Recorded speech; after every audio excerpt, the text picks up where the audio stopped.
En la mañana del 14 de abril de 2003, el cielo sobre Chichén Itzá estaba limpio, sin nubes. El sol comenzaba a calentar la piedra blanca del camino de entrada, y el murmullo de los turistas se mezclaba con el canto seco de los pájaros entre las ceibas. A esa hora, un matrimonio de Puebla caminaba en silencio, observando cada detalle con una mezcla de timidez y asombro. No llevaban sombreros ni mochilas grandes, solo una botella de agua, una cámara desechable colgando de la muñeca de ella y un reloj metálico ajustado con fuerza a la muñeca de él.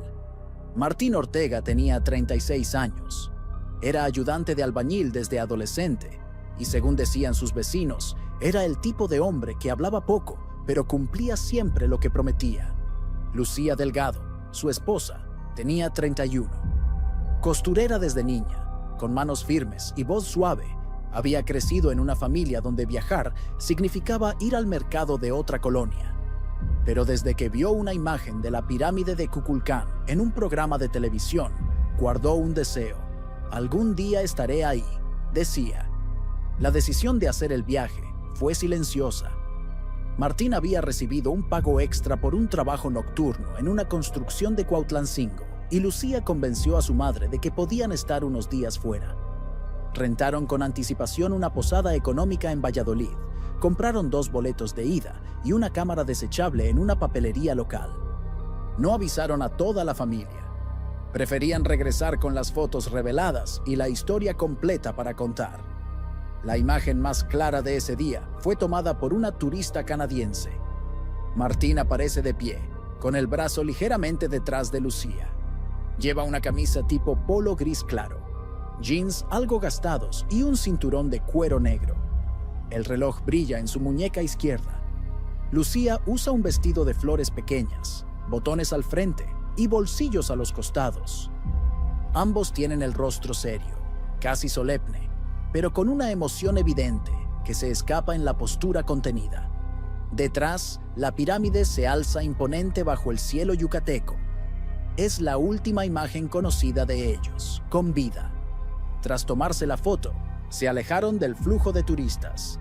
Hablaron brevemente con un vendedor ambulante que ofrecía sombreros y botellas de refresco.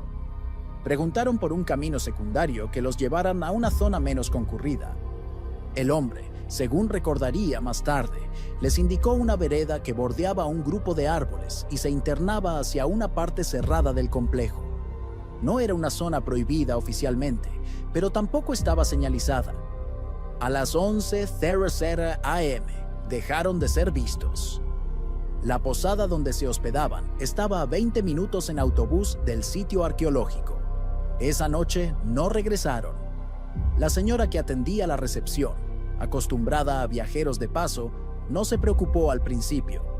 Pensó que tal vez habían decidido quedarse en otro lugar o visitar algún pueblo cercano. Pero a la mañana siguiente, al ver que la habitación seguía cerrada con llave por dentro, llamó a la policía local. Cuando las autoridades abrieron el cuarto, encontraron ropa sencilla doblada sobre la cama, un estuche vacío de cámara, un paquete de tortillas en el buró y una hoja arrancada de una libreta escolar, con 3 nombres escritos a mano: Chichén Itzá, Ekbalam, Cenote Tzombacal. Era una lista. Su lista. La policía tomó nota del hecho, pero no activó una búsqueda formal de inmediato.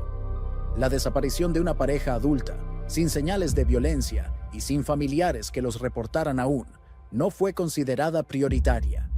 El expediente inicial se limitó a un par de declaraciones y un recorrido superficial por los senderos oficiales del sitio arqueológico.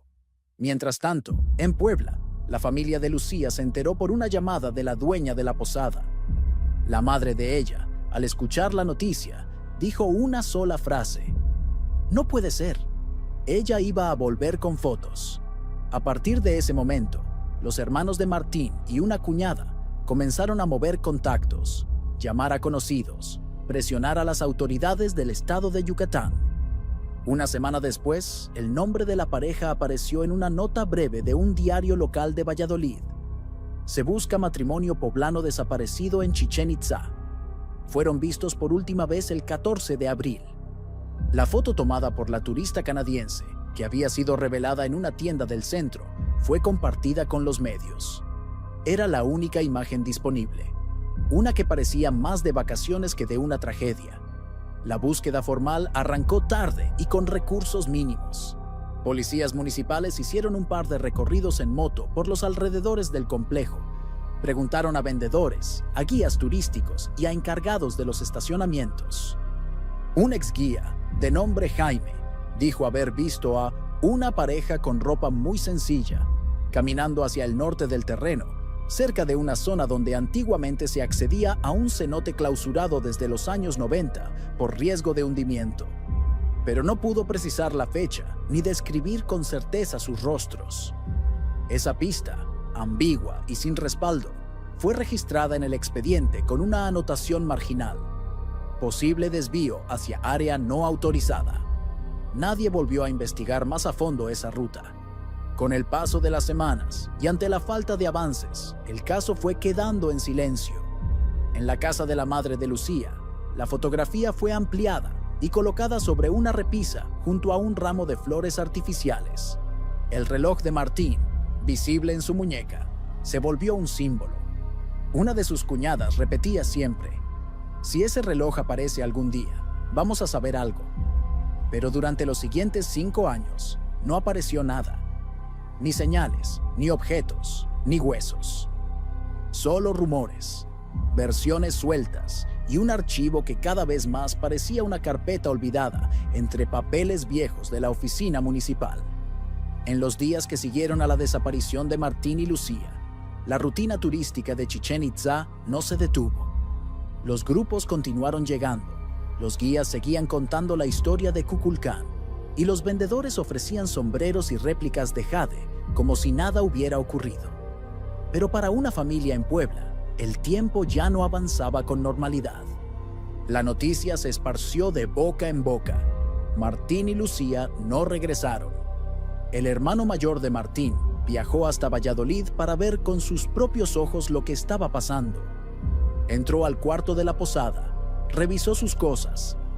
Todo estaba allí: la ropa, la lista de lugares a visitar, el estuche vacío de la cámara. Lo único que faltaba eran ellos. Habló con la policía, pidió ver el expediente. No había más que 3 hojas escritas a mano y un croquis mal dibujado del sitio arqueológico. Cuando preguntó por los senderos no vigilados, le respondieron que era imposible rastrear todo el monte. La familia no se rindió. Volvieron a imprimir la foto tomada por la turista canadiense y la pegaron en postes de luz y mercados. Llamaron a medios regionales, enviaron cartas al gobierno del estado, pero las respuestas eran siempre las mismas. No hay indicios de delito, no hay testigos, no hay pistas nuevas. Un caso sin violencia visible era un caso sin urgencia. Pasaron los meses, luego los años. Cada tanto, un amigo decía haber escuchado que los vieron en Mérida o en Cancún, trabajando en algo. Otros sugerían que se habían ido voluntariamente, pero nadie aportaba nada concreto. La madre de Lucía seguía esperando. Mantenía la foto sobre la repisa, cambiaba las flores cada semana y decía en voz baja: ellos van a aparecer. No pudieron desaparecer así nomás. La única constante era el reloj. Cada vez que se hablaba del caso, alguien mencionaba el reloj de Martín. Si aparece el reloj, sabremos algo, repetía una y otra vez su cuñada, como si ese objeto fuera más importante que cualquier informe policial. Y en cierto modo, lo era. Porque en 5 años, ninguna autoridad, ni estatal ni federal, logró entregar una sola prueba. Ni un zapato, ni una prenda, ni una huella en el Monte Seco. Solo silencio. En julio de 2003, hubo un último intento oficial. Un ex policía, que había trabajado como guía en sus años jóvenes, fue entrevistado por un investigador auxiliar. Dijo que recordaba haber visto a una pareja de aspecto humilde, caminando cerca de una reja oxidada que daba acceso a una zona de monte bajo. Creía que era hacia el lado del viejo cenote clausurado, pero no recordaba el día exacto. La nota fue archivada sin seguimiento. Ese cenote, cerrado desde los años 90 por riesgo de derrumbe. No tenía señalización visible ni acceso permitido. Nadie, en teoría, debía acercarse. Pero en la práctica, los arbustos secos y los caminos de tierra permitían que cualquier curioso pudiera llegar si conocía la zona. Según los registros, no había vigilancia ni patrullajes regulares en esa parte. A partir de entonces, todo quedó congelado. Las carpetas no se movieron.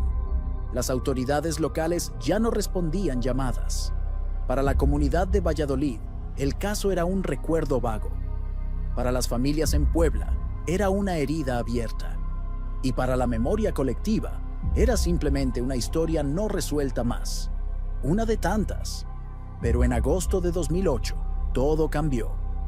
Un grupo de estudiantes de biología de la Universidad Autónoma de Yucatán realizaba prácticas de campo en una zona boscosa del oriente del estado, donde se encontraba un terreno semiabandonado con flora endémica.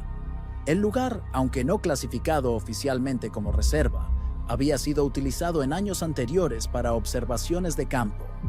Uno de los estudiantes, mientras exploraba una depresión natural entre raíces secas y piedras sueltas, notó algo extraño. Era una abertura entre la maleza, apenas visible. Parecía una cueva natural. Entró con cautela, empujando ramas y hojas secas. La luz del sol apenas alcanzaba unos metros dentro. Usó su celular como linterna y entonces vio algo. Un cráneo humano, blanco, seco, encajado en la tierra. A su alrededor, varios huesos largos esparcidos, algunos parcialmente cubiertos por piedras y raíces delgadas. Pero lo que más le llamó la atención fue un objeto brillante, apenas cubierto de polvo y óxido, a escasos centímetros del cráneo. Un reloj metálico, detenido, con la carátula rota y la correa parcialmente doblada por la humedad. A pesar del estado general, aún era reconocible. El joven salió corriendo. Llamó a sus compañeros. A los pocos minutos, las autoridades locales ya estaban informadas. Acordonaron la zona. Tomaron fotografías. Y una semana después, el reloj fue comparado con una imagen del archivo del caso de 2003. La coincidencia era innegable. El mismo modelo, la misma forma del dial, la misma correa metálica, el mismo reloj que aparecía en la muñeca de Martín Ortega, en la última foto tomada antes de desaparecer. El hallazgo fue suficiente para reabrir el caso. Se tomaron muestras de ADN, se contactó a familiares directos. Y semanas más tarde, los resultados confirmaron lo que muchos temían. Los restos encontrados en la cueva pertenecían a Martín Ortega y Lucía Delgado. Ambos, juntos, a 5 años de su desaparición. Si llegaste hasta aquí, es porque también sientes el peso de estos silencios. Suscríbete al canal para no perder otras historias como esta. Casos reales que fueron olvidados por años, pero que aún merecen ser escuchados. Ahora, vamos adelante. La noticia llegó a Puebla una tarde de septiembre de 2008. La llamada fue breve, seca, sin adornos. Aparecieron restos en Yucatán. Coinciden con el caso. La cuñada de Martín, la misma que llevaba 5 años repitiendo que el reloj sería la clave, soltó el teléfono sin palabras. Fue directo a la repisa, donde la fotografía seguía en su sitio, algo opacada por el polvo del tiempo. Miró la muñeca de Martín. El reloj, el mismo. Las autoridades habían enviado una imagen del objeto encontrado junto a los huesos. A pesar del óxido, del cristal roto y la suciedad, era imposible no reconocerlo. No solo por la forma del dial, sino por una muesca lateral en la correa metálica, causada años atrás por una caída en una obra. Ese detalle selló la certeza. La familia no necesitó más pruebas para entender que el tiempo, aunque detenido, había hablado. La Secretaría de Salud de Yucatán coordinó el análisis forense. Se tomaron muestras óseas y se enviaron a un laboratorio estatal. Los restos estaban fragmentados y mezclados con tierra, pero claramente correspondían a 2 adultos, uno de complexión más robusta, el otro más pequeño.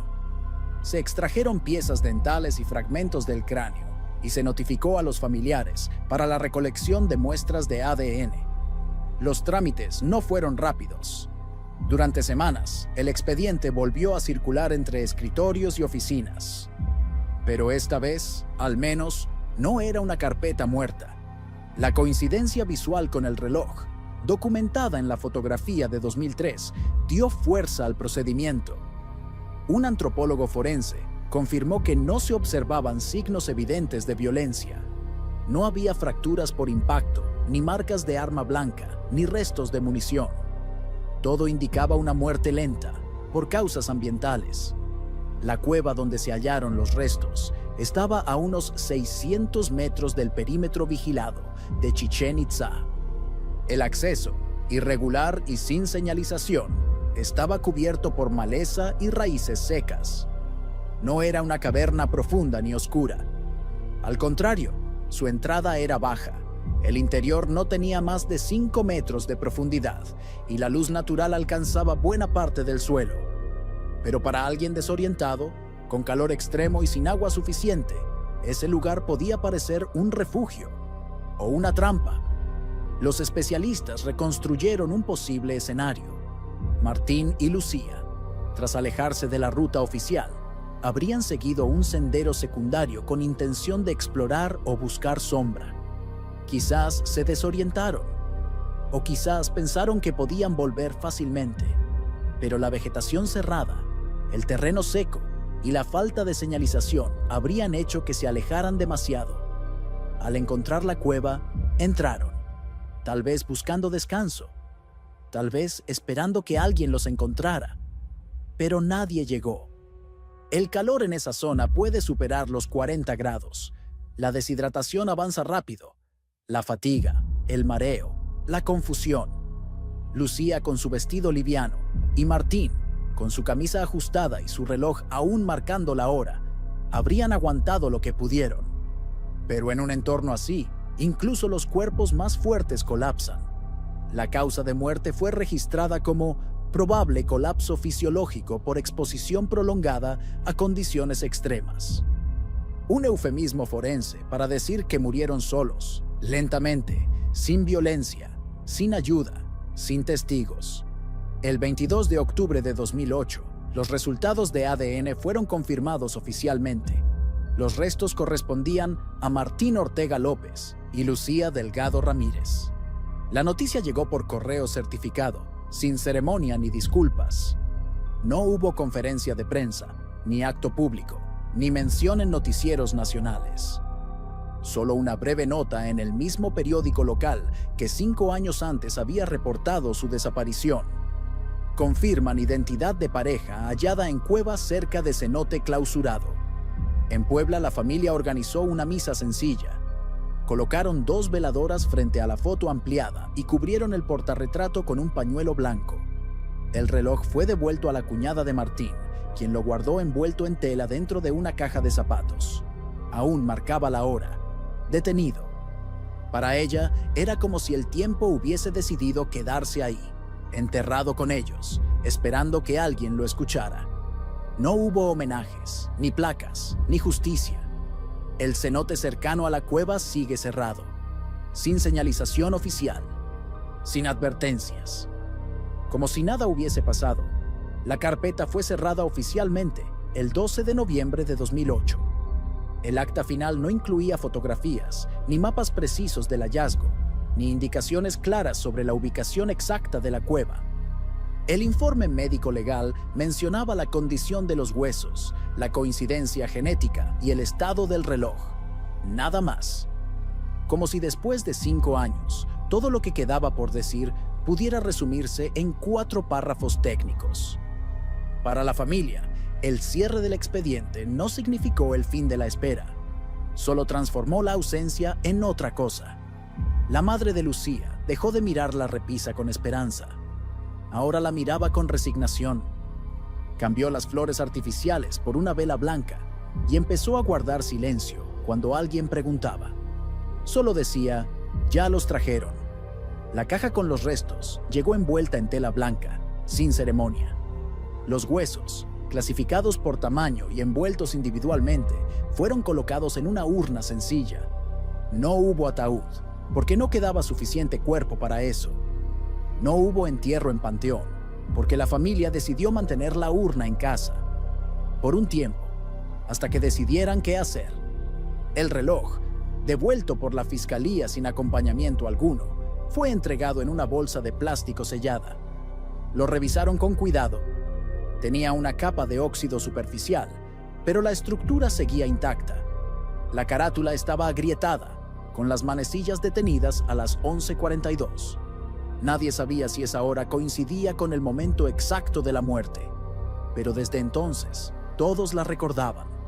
11:42, como si el tiempo hubiese detenido el último latido. Lucía no tenía ningún objeto recuperado, ninguna prenda, ningún resto identificable de forma individual. Solo el cráneo más pequeño, atribuido a ella por el análisis de ADN, y el tamaño general. La familia decidió no separar los restos. La urna contenía a ambos, así como se fueron, juntos. En Valladolid, el hallazgo no causó conmoción. El cenote seguía siendo un terreno cerrado, sin acceso turístico. Nadie colocó señal alguna. La entrada de la cueva fue tapada por ramas y piedras, más por descuido que por intención de proteger. Los estudiantes que habían hecho el hallazgo fueron entrevistados una sola vez. Luego, siguieron con su semestre. Nadie volvió al lugar. El único que intentó seguir hablando del caso fue Jaime, el exguía que en 2003 había dicho haberlos visto caminando hacia el monte. Cuando se enteró de que los restos habían sido encontrados cerca del cenote clausurado, se acercó a la policía para preguntar si necesitaban más información. Le dijeron que no. El caso ya estaba cerrado, que no era necesario. Él insistió: «Yo sé que esa zona está llena de caminos viejos. Si quieren, puedo mostrarles dónde hay otras cavidades». Le agradecieron y lo despidieron. Nunca le devolvieron la llamada. En Puebla, durante las semanas siguientes, varias personas pasaron por la casa de la madre de Lucía. Vecinas, conocidos de Martín, antiguos compañeros de trabajo. Todos preguntaban lo mismo: ¿cómo fue? Pero no había una sola forma de contar esa historia. Algunos querían detalles. Otros se quedaban en silencio. Algunos lloraban. Otros se limitaban a mirar la foto. La familia evitó entrevistas. Rechazaron hablar con un periodista de una radio local que quería grabar un reportaje. Dijeron que no buscaban fama ni justicia, solo querían cerrar el círculo, aunque sabían que eso, en realidad, era imposible. A veces la cuñada de Martín sacaba el reloj de la caja, lo limpiaba con un trapo seco, lo miraba por varios minutos, sin decir nada. Luego lo volvía a guardar. Decía que no le gustaba que se llenara de polvo, como si aún perteneciera a alguien vivo. El acta final fue archivada en una carpeta azul, en un cajón metálico de la Fiscalía Regional. Nadie colocó una marca especial, ni hizo una anotación diferente. El caso fue cerrado como muerte accidental por exposición ambiental, sin responsabilidad institucional ni indicios de delito. Con el tiempo, la historia se volvió una sombra. Una que solo se activaba cuando alguien pasaba por Valladolid y preguntaba por el cenote clausurado, o cuando algún estudiante recordaba la imagen de aquel reloj medio enterrado en la tierra. Pero para los que conocieron a Martín y Lucía, lo que quedaba no era la causa de muerte ni el informe médico. Era el silencio. El mismo silencio que ellos buscaron ese día bajo el sol de abril. El mismo que los cubrió durante 5 años de espera. El mismo que, aún hoy, parece estar ahí, en algún lugar del Monte Seco, entre las piedras y las raíces. A finales de 2008, luego del cierre del expediente, el caso de Martín Ortega y Lucía Delgado fue sepultado bajo capas de silencio administrativo. Ninguna dependencia federal solicitó revisar el procedimiento. Ningún medio nacional retomó la historia. En la bitácora de hallazgos forenses del estado de Yucatán, el archivo fue clasificado como resuelto sin intervención de terceros. Esa frase, corta y definitiva, era suficiente para que todo terminara allí, Pero en Puebla, la historia no terminaba. Unos meses después de recibir la urna, la madre de Lucía enfermó. No era una enfermedad concreta ni diagnosticable. Era una fatiga constante, una pérdida de apetito, un letargo que se parecía más a una tristeza crónica que a algo tratable. A veces se levantaba en la madrugada, iba al altar donde estaba la foto de Lucía y la tocaba con los dedos fríos. Murmuraba palabras que nadie entendía, o simplemente se quedaba ahí, con la mirada perdida, como si esperara que el silencio respondiera por fin. La familia no volvió a hablar del tema con frecuencia. El reloj permanecía guardado. La urna seguía en una repisa alta del comedor. No hubo misa anual. No hubo aniversario con flores. El tiempo, ese que durante 5 años había parecido suspendido, ahora corría sin freno. Pero para ellos, la historia seguía abierta, como si aún faltara una pieza, como si lo que ocurrió no pudiera aceptarse del todo. En Valladolid, la zona donde se encontró la cueva fue olvidada. Durante un tiempo, algunos estudiantes de biología intentaron volver al sitio, pero la vegetación lo había cubierto casi todo. Sin señalización ni coordenadas oficiales, el acceso se volvió casi imposible. Nadie en el municipio reclamó ese terreno.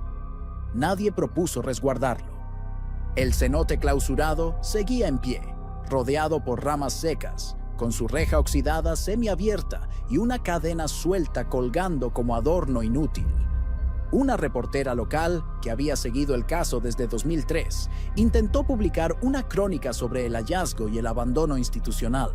Entrevistó a los estudiantes que lo encontraron, al exguía Jaime, incluso al médico forense que había participado en la identificación.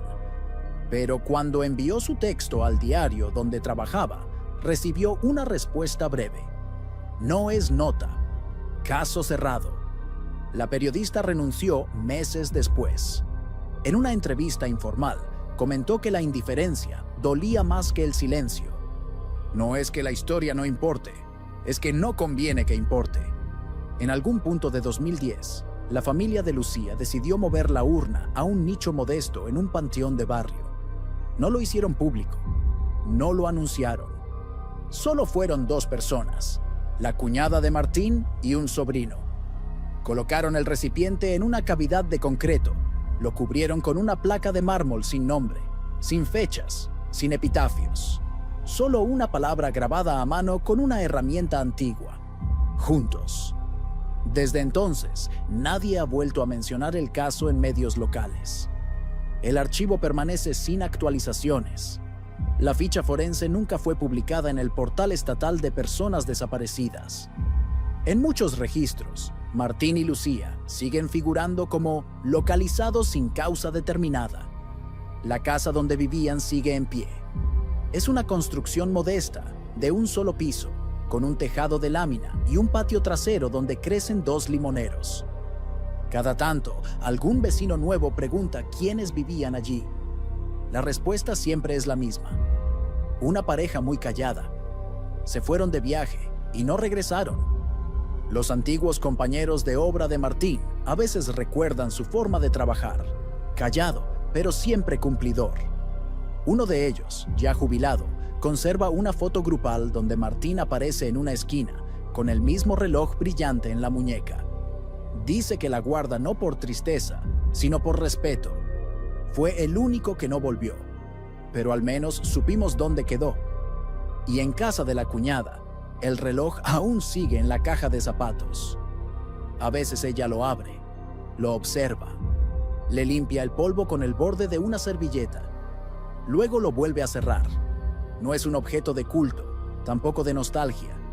Es un fragmento del tiempo detenido, un testimonio silencioso de que hubo un momento exacto, una hora precisa, en que la vida de Martín y Lucía se detuvo bajo tierra.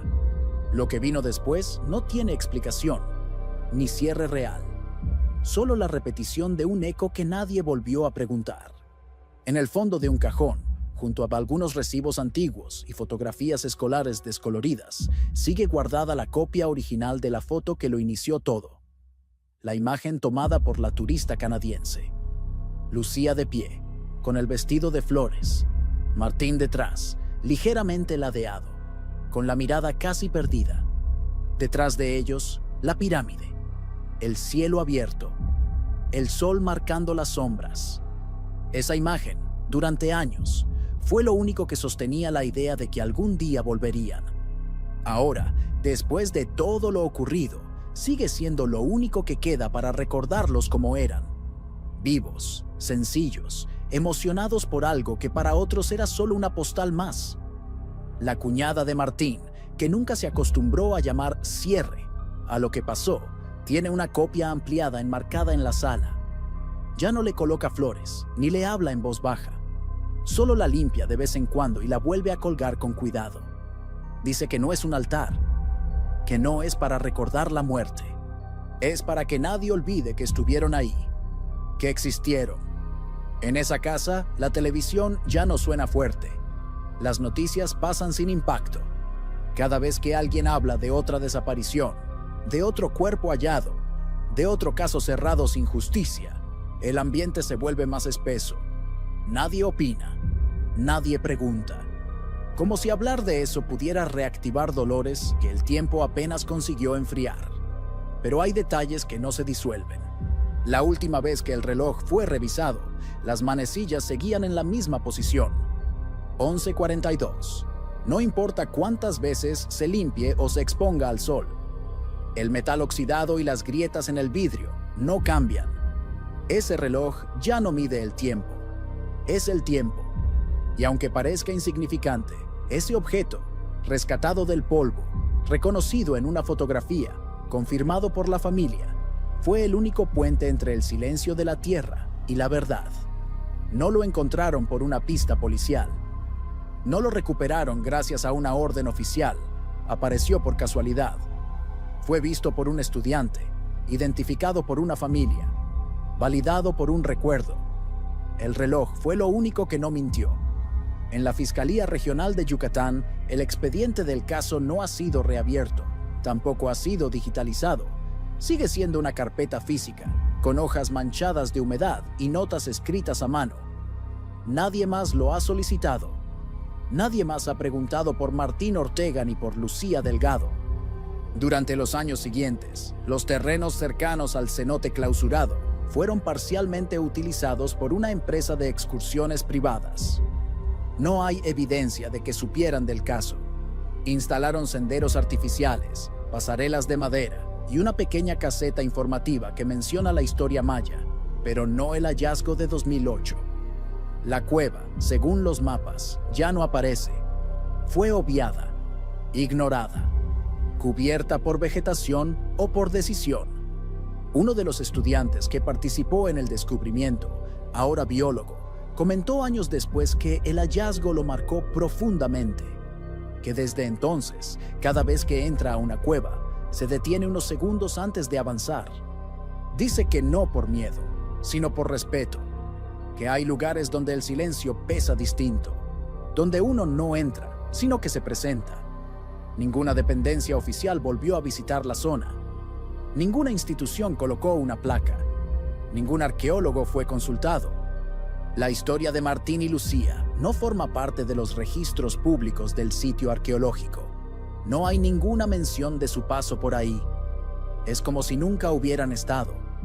Como si la única prueba de que caminaron esos senderos fuera la foto tomada por una extraña y un reloj encontrado por accidente. Y sin embargo, para quienes los conocieron, esa foto y ese reloj son más contundentes que cualquier informe, porque no están contaminados por el lenguaje burocrático ni por el olvido sistemático. Son huellas puras, testimonios físicos de una historia sencilla, trágica y profundamente humana. Una historia que ya nadie cuenta, pero que sigue ahí, silenciosa, enterrada, como todo lo que el tiempo decide no borrar, sino esconder. En 2013, una década después de la desaparición, una historiadora de la Universidad de Yucatán preparaba un catálogo interno sobre historias humanas vinculadas a sitios arqueológicos. No buscaba tragedias, sino testimonios de cómo los espacios turísticos habían sido escenarios de experiencias significativas, bodas, encuentros familiares, curaciones simbólicas. En su investigación, revisó periódicos, crónicas, archivos municipales. Alguien le mencionó vagamente un caso de una pareja de Puebla que desapareció en Chichén Itzá. No encontró más que una nota de archivo de 2003. Ningún seguimiento. Nada sobre el hallazgo de 2008. En los registros oficiales del Instituto Nacional de Antropología e Historia no figuraba ningún incidente de ese tipo. Envió una consulta formal. La respuesta fue breve. No tenemos registros vinculados a turistas desaparecidos en esa zona en ese periodo. Ella dejó una nota marginal en su documento. Caso sin documentación oficial. Posiblemente desestimado. Lo que ella no sabía, lo que casi nadie sabía ya, era que Martín y Lucía sí estuvieron ahí, que caminaron por esos senderos, que se detuvieron a mirar la piedra caliente de la pirámide, que tomaron una foto, que hablaron con un vendedor ambulante, que decidieron internarse un poco más y que nunca regresaron. La historia, a ojos del Estado, no existía. En Puebla, el paso del tiempo había silenciado las preguntas, pero no había borrado los gestos. La cuñada de Martín, ya entrada en años, seguía viviendo en la misma casa. La repisa con la foto y la caja del reloj permanecían donde siempre. Aunque la rutina las volvía invisibles, seguían ahí, como pequeñas reliquias de algo que no terminaba de cerrarse. Una tarde, un sobrino que no había nacido cuando todo ocurrió, le preguntó por la foto. ¿Quiénes son?, dijo señalando la imagen. Ella respondió sin dudar. Son Martín y Lucía. Fueron a ver la pirámide. Nunca volvieron. El niño no preguntó más, pero desde entonces, cada vez que pasaba frente a la foto, bajaba la voz. En la escuela del barrio, donde Lucía había estudiado, su nombre no figura en ninguna lista de exalumnas destacadas. Nadie propuso dedicarle una banca, una placa, un mural, no porque no lo mereciera, sino porque nadie se acordó. La memoria pública no tiene espacio para las desapariciones silenciosas, solo para los relatos que caben en actos con micrófono. Pero en las casas donde aún se la recuerda, Lucía no es una cifra. Es la niña que hablaba bajito, que soñaba con viajar, que decía que un día conocería la pirámide. Es la joven que bordaba flores con hilo dorado, la que, con poco, hizo todo lo posible para cumplir un deseo simple: estar ahí, aunque fuera una sola vez. Y Martín no es un expediente archivado. Es el hermano que trabajaba sin quejarse, que compró la cámara con sus ahorros, que planificó la ruta con un papel doblado en el bolsillo. Es el hombre que nunca se quejaba del calor, que cargaba la botella de agua y decía: vamos con calma, pero vamos. Eso es lo que no sale en los libros, lo que no entra en los documentos, que esas dos personas no fueron una estadística, ni un caso olvidado. Fueron una pareja con sueños modestos y una vida que parecía tan común, que quizás por eso mismo nadie supo cómo contarla cuando desaparecieron. En Valladolid, algunos de los vendedores que estuvieron aquel día ya no trabajan más en el sitio arqueológico. Los que aún recuerdan vagamente a una pareja que preguntó por un camino, dicen que no sabían que los habían encontrado, que creían que aún estaban desaparecidos. Y es que a veces, incluso cuando una historia se resuelve, su memoria sigue perdida. Uno de los biólogos que estuvo presente en el hallazgo en 2008 regresó años después al lugar. Ya no quedaba nada reconocible. La entrada de la cueva estaba tapada por una raíz gruesa. El camino estaba cubierto de piedras nuevas. Caminó en silencio por varios minutos. Luego se detuvo, cerró los ojos y se fue. Dijo que no hacía falta encontrar la entrada otra vez, que ya había quedado claro lo que ese lugar tenía para decir, porque no todas las historias necesitan placas para existir. Algunas siguen vivas en los objetos que no desaparecen, en una fotografía que no se borra, en un reloj que sigue marcando la misma hora, en un silencio que, aunque nadie escuche, sigue diciendo lo que debe ser dicho. Cuando alguien desaparece, lo primero que falta es el cuerpo, pero con el tiempo, lo que más pesa es la falta de historia. No solo el vacío físico, sino el hueco narrativo. La imposibilidad de decir con certeza qué pasó, cuándo pasó, por qué pasó. Con Martín y Lucía, el misterio duró 5 años. Después de eso, llegó una explicación sin certezas. Y desde entonces, nadie volvió a cargar con esa historia. Pero tampoco la dejaron caer. En Puebla, la cuñada que aún guarda el reloj no ha vuelto a mencionarlo en voz alta. Pero sí ha notado que, desde el hallazgo, hay cosas que dejaron de moverse en su casa. El reloj de pared en la cocina se detuvo 1 año después y nunca quiso volver a funcionar. Un marco que colgaba en el pasillo cayó sin razón 2 veces, hasta que decidió quitarlo. No cree en señales. No lo dice. Solo se limita a recordar que, en su familia, hubo 2 personas que salieron a cumplir un sueño y volvieron como silencio. El padre de Lucía murió en 2015. Nunca supo los detalles del hallazgo. La familia decidió no contarle. Decía que prefería imaginarla viva, trabajando en algún taller de costura en otro estado, tal vez con otro nombre. Yo la crié calladita. Capaz que quiso empezar de nuevo. Era su forma de protegerse, de resistirse a aceptar que la tierra también traga a los buenos. Entre los amigos de Martín, nadie menciona el tema con frecuencia, pero cada tanto, en una charla entre cervezas, alguien dice su nombre, no como parte de una tragedia, sino como una ausencia. Él sí sabía hacer mezcla buena, comenta uno. Siempre llegaba primero a la obra, dice otro. Luego hay un silencio y se cambia de tema. En la escuela donde Lucía aprendió a coser a mano, las máquinas siguen funcionando. Los talleres no cambiaron mucho. La directora actual, que nunca la conoció, se enteró del caso por una vecina. Al principio no creyó. Luego le mostraron la foto y dijo, qué raro que no haya nada oficial. Ni una nota, ni una mención. Como si la historia fuera demasiado pequeña para el registro, pero demasiado grande para olvidarla. En Valladolid, un nuevo grupo de estudiantes visitó el área cercana al cenote en 2017. La vegetación había crecido tanto que ya no era posible distinguir los accesos antiguos. Cuando uno de ellos preguntó si ahí se había encontrado algún resto humano, un guía respondió, no, aquí no pasa nada. Y eso es lo que pesa. No que se haya cerrado el caso, sino que nadie lo recuerde. Que todo lo que fue verdad, dolor, espera, hallazgo, ahora viva solo en casas pequeñas, en objetos guardados, en frases que se dicen sin decir. Una vez, una joven antropóloga pidió permiso para entrevistar a la familia de Lucía. Estaba haciendo una tesis sobre desapariciones no reconocidas por el Estado. La cuñada la recibió con educación, pero no quiso hablar mucho. Le mostró el reloj. Le dijo, esto es todo lo que quedó. La estudiante tomó notas, hizo preguntas, pero al final no incluyó el caso en su trabajo.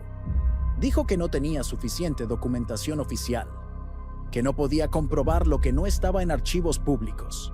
Ese fue el golpe más duro. No que no contaran su historia, sino que, aún teniéndola, decidieran que no contaba. La urna con los restos sigue en el nicho sin nombre. Cada día de muertos, alguien coloca una veladora. Nadie dice quién fue. Nadie lo comenta. Solo aparece ahí, encendida al atardecer, como una promesa silenciosa de que al menos en esa fecha alguien los recuerda. Alguien los nombra por dentro.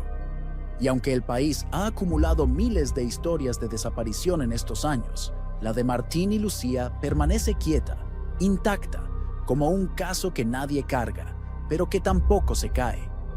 Un hueco que no pide justicia, ni venganza, ni memoriales. Solo una cosa, que no lo borren, porque la muerte se asume, pero la desaparición, incluso cuando se resuelve, no se cierra, se arrincona, se envuelve en silencio, se guarda en cajas de cartón, se convierte en eso que se mira de reojo, pero nunca de frente.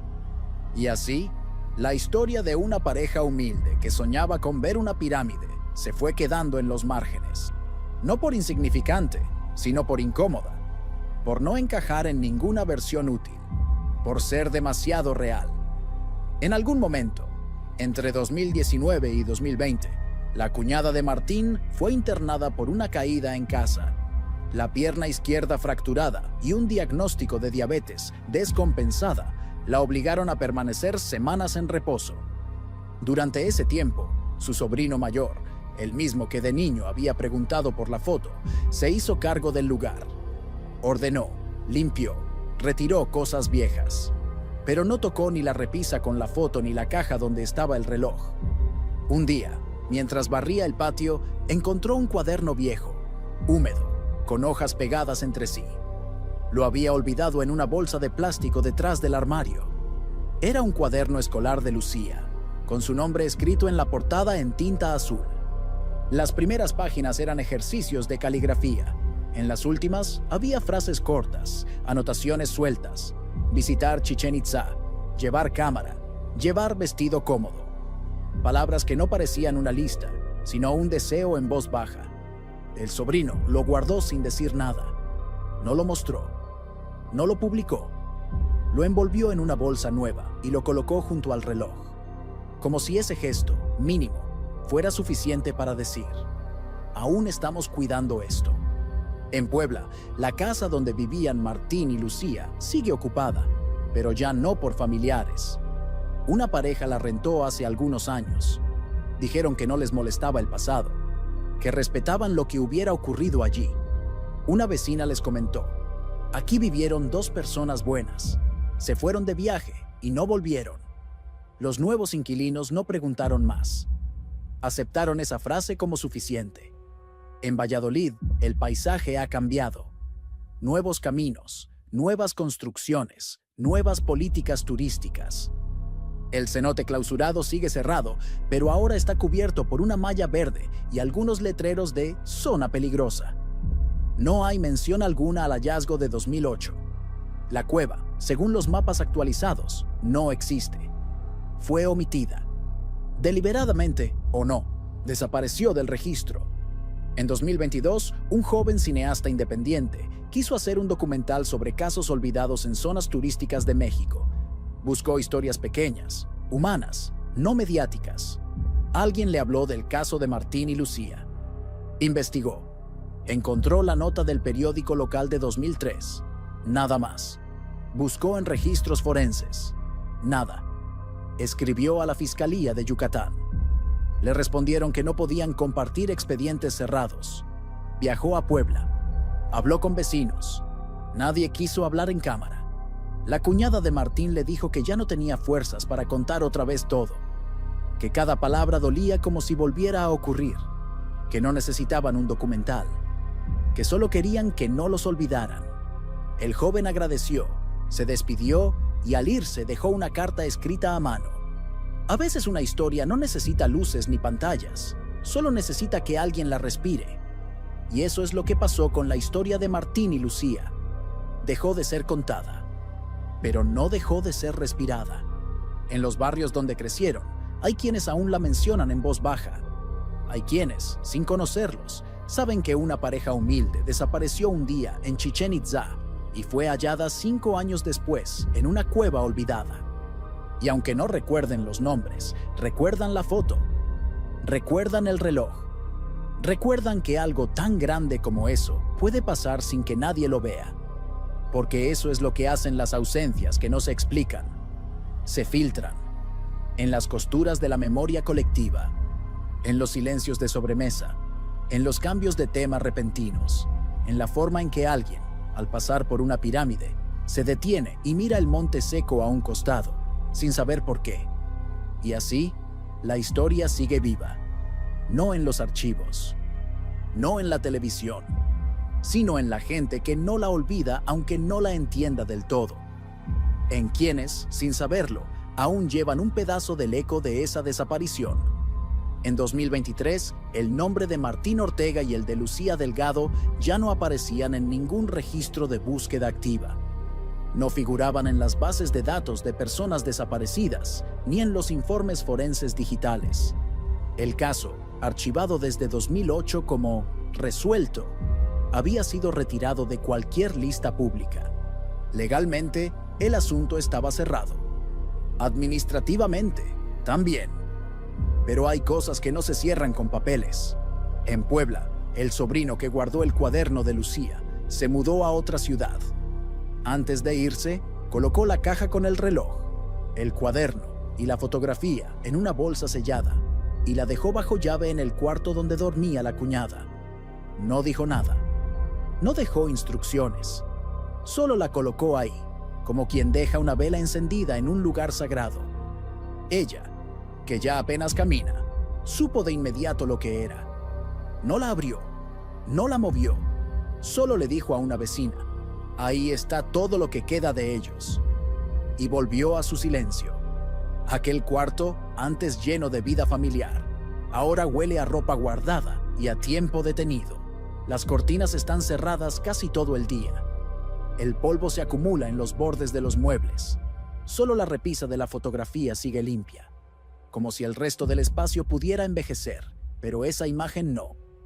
En Valladolid, una nueva empresa turística comenzó a ofrecer recorridos nocturnos en zonas cercanas al sitio arqueológico.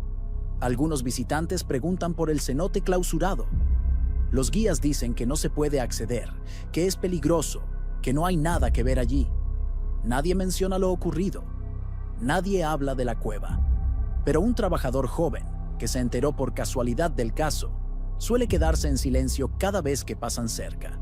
Dice que no quiere inventar historias ni sembrar miedo. Solo que, en ciertas noches, cuando hay viento y el monte está seco, se escuchan cosas.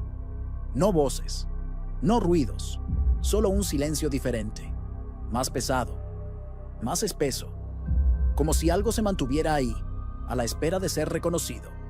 Él no lo cuenta como un misterio. Lo dice como quien respeta un sitio donde ocurrió algo que no debe repetirse. La cueva permanece sin marca, sin memoria oficial, sin mapa. Pero los que estuvieron ahí alguna vez dicen que podrían encontrarla con los ojos cerrados. Porque ciertos lugares no necesitan señales para ser recordados. Viven en el cuerpo, en el peso del aire, en la forma en que la tierra cruje bajo los pies. En casa de la cuñada, los días pasan lentos. Ya no llegan cartas, ni visitas, ni llamadas preguntando por el caso, pero ella sigue levantándose temprano, limpiando la repisa, encendiendo una vela pequeña los domingos, no para pedir justicia, ni para reclamar atención, solo para no dejar que el olvido se lleve también los últimos rastros. A veces, cuando escucha el ventilador girar en la tarde calurosa, recuerda el sonido del autobús que los llevó al sitio arqueológico. Lo recuerda no porque haya estado ahí, sino porque Lucía se lo describió una vez con emoción. Sonaba como si el motor tuviera prisa por llegar. Desde entonces, ese zumbido suave del ventilador le trae una imagen, la de su hermana viendo por la ventana, feliz, sin saber lo que venía. Y aunque nadie más escuche eso, para ella es suficiente. Es su manera de seguir oyendo lo que ya no se dice, porque hay historias que, aunque no se cuenten más, no terminan.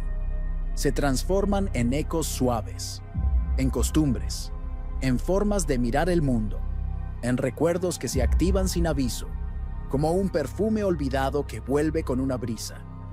Martín y Lucía no volvieron del viaje, pero el viaje nunca terminó del todo. Sigue ocurriendo, en silencio, en los cuerpos que los amaron, en los objetos que tocaron, en los lugares que caminaron sin saber que sería la última vez. A veces, el peso de una historia no se mide por lo que se dice, sino por lo que sigue ocurriendo cuando ya no se habla de ella. Han pasado más de 20 años desde que Martín y Lucía salieron de Puebla con una cámara desechable y una lista escrita a mano.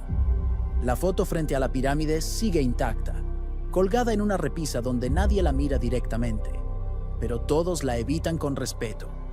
El reloj ya no brilla, pero conserva su forma. La hora sigue detenida. 11:42, ni un minuto más. La cuñada, que ya apenas habla con claridad, sigue viva. A veces, al escuchar la lluvia caer sobre el tejado de lámina, murmura palabras que no llegan a convertirse en frases.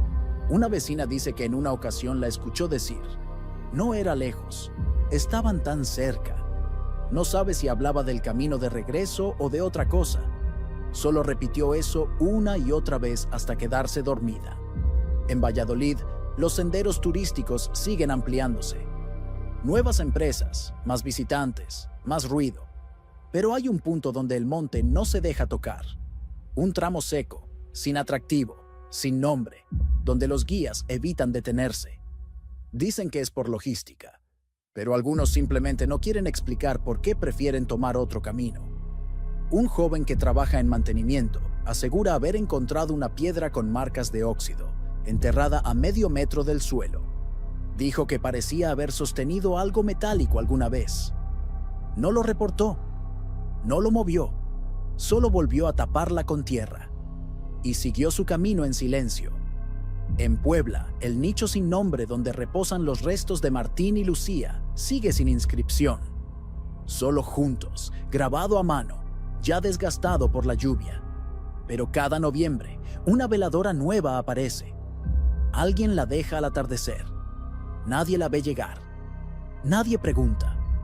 Solo está ahí, encendida, firme, como si dijera: aquí seguimos. El sobrino, ahora adulto, volvió a visitar la casa vieja. Entró solo, caminó hasta el cuarto donde dormía su tía, vio la caja aún en su sitio. No la abrió, no lloró. Solo se sentó junto a la repisa y se quedó un rato mirando la foto. Pensó en todo lo que no supo decir cuando era niño, en todo lo que nadie pudo explicar, en cómo la historia de dos personas tan comunes se volvió, sin querer, un secreto colectivo. No hubo justicia, no hubo culpables, pero sí hubo verdad. Una verdad mínima, enterrada en una cueva sin nombre. Una verdad que no se gritó, pero tampoco se negó. Que no se escribió en mármol, pero se sostuvo en una foto, en un reloj, en una vela encendida año tras año. Porque no todas las tragedias necesitan final. Algunas solo necesitan ser recordadas con dignidad. Y en este caso, la dignidad no llegó de las instituciones, ni de los noticieros, ni de las leyes. Llegó del cuidado, de la insistencia silenciosa de una cuñada que nunca soltó el reloj, de un niño que creció sabiendo que el olvido también puede ser violencia, de vecinos que, sin saber contar la historia completa, saben que allí pasó algo que no se puede repetir. Martín y Lucía desaparecieron en un día soleado, en un sitio turístico, rodeados de gente. Nadie los vio irse, nadie los escuchó pedir ayuda, pero fueron encontrados, no por los que buscaban, sino por los que no esperaban encontrar nada. Y quizás eso sea lo más triste y al mismo tiempo lo más cierto, que a veces la verdad no llega cuando se grita, llega cuando se deja escuchar. Hay historias que no tienen culpables, ni testigos, ni respuestas. Historias que por alguna razón quedan suspendidas entre el hecho y la memoria. Y lo más difícil no es vivirlas, es sostenerlas. No dejar que el tiempo las convierta en polvo. La desaparición de Martín y Lucía no fue noticia nacional. No se volvió documental, ni expediente viral, ni causa social. Fue algo más simple, más brutal. Una pareja común que fue tragada por el monte, olvidada por las instituciones, recordada solo por quienes los amaron. Y sin embargo, esa sencillez es lo que la hace tan insoportablemente real. Ellos no eran protagonistas, no tenían enemigos, no buscaban nada extraordinario. Solo querían ver la pirámide, tomarse una foto, caminar un rato juntos, en silencio, como lo hacían cada domingo en Puebla. Lo que encontraron fue un camino que no tenía regreso, una cueva sin salida, un silencio que nadie quiso escuchar. Pero ese silencio fue todo lo que quedó. Y al final, fue también lo que habló por ellos. El reloj de Martín, enterrado junto a los huesos, detenido para siempre a las 11:42, se volvió una prueba que ningún expediente pudo ignorar. Una verdad sin palabras. Una forma de decir, aquí estuvimos. Una forma de no desaparecer del todo. La fotografía, colgada por años en una repisa, resistió la humedad, el polvo y el olvido. Fue la imagen que sostuvo la memoria cuando no había cuerpos. Fue el testigo mudo de un viaje truncado. Fue, y sigue siendo, la forma más fiel de recordar que lo real no siempre necesita explicaciones. Y la cueva, esa abertura olvidada entre ramas secas, nunca fue señalizada, nunca fue protegida. Pero para quienes saben lo que pasó ahí, sigue siendo un sitio sagrado.